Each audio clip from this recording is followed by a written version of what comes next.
The whispering depths.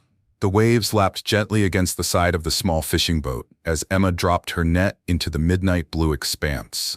The ocean was unnervingly calm, the moon casting silver ribbons across the water. Alone, miles from the shore, she felt the vastness of the sea pressing in, cold and watchful. Emma had grown up hearing stories about the Abyssal Trench, a rift deep beneath these waters, so dark and ancient that it was said no light or life could exist there. But tonight her GPS had inexplicably drifted, and she found herself anchored directly above it. She reasoned it was harmless. Legends, after all, were just stories.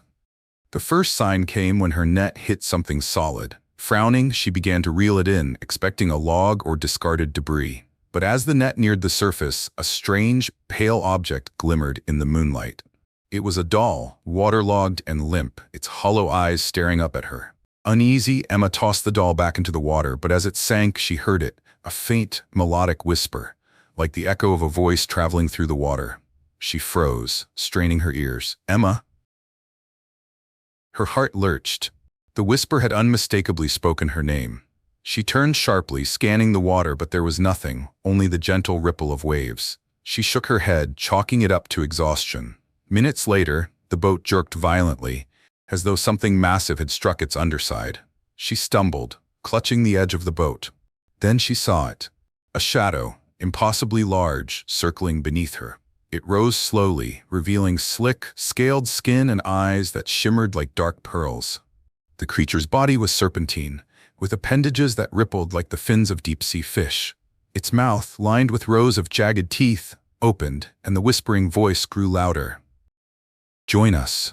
Emma scrambled for the engine, but the creature's tail lashed against the boat, cracking the wood. She screamed as her vessel began to take on water, the ocean reaching hungrily for her ankles. Desperate, she grabbed the radio, but all it emitted was static. Through the crackling noise, the whispers returned, layered and overlapping. They weren't just coming from the creature, they were everywhere, surrounding her. As the boat sank, Emma clung to the wreckage, her breaths ragged. The whispers were deafening now, urging her downward. Her hands began to loosen their grip on the splintered wood, as though guided by an unseen force. The last thing she saw before the dark water claimed her was the pale doll floating nearby, its eyes glowing faintly in the abyss. By morning, the ocean was calm once more, and Emma's boat was found adrift, empty. The legends of the Abyssal Trench whispered once again of the sea's hunger, and of those who had joined its depths, never to be seen again.